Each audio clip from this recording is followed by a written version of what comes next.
name of my project is Sheltering Native Bees. So the problem with honeybees is they're facing colony collapse disorder, which means that a bunch of bees in the colonies are dying out from a disease.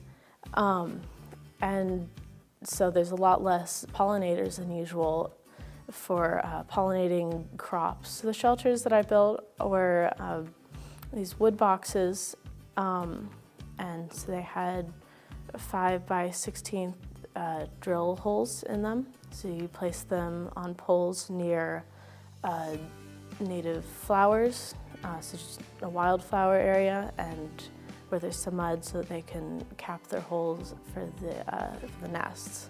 My idea was that if I could raise the population of these native pollinators, then there would be more pollination in our community. I made 13 shelters. 8 of them were placed around York River State Park in various locations, and there were 2 extras built that I left with the park for replacement or expansion. And then 2 more were placed in Kiln Creek neighborhoods. 3 different places that I educated.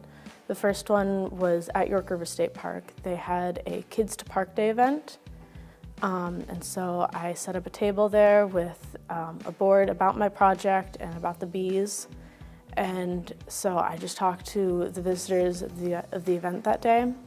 And so I had crafts for kids to come, and so then they could do the craft while they listened to me talk about the pollinators. I told them about how native flowers, if you plant those in your garden, they will invite native pollinators and help raise the population of them in general and just help biodiversity. I had a smaller shelter template that I shared with them because the one that I made for the shelter was sturdy and weather resistant, but it was very time consuming, very difficult to make, especially if you didn't have the right tools.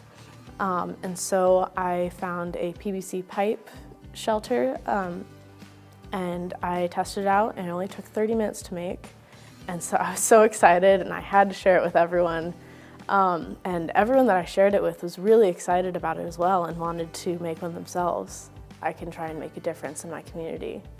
And so it's inspired me to, through my art in the future, to make a difference and come up with plans for change, not just talk about a problem, to come up with a solution and share the solution with people and inspire others to join in.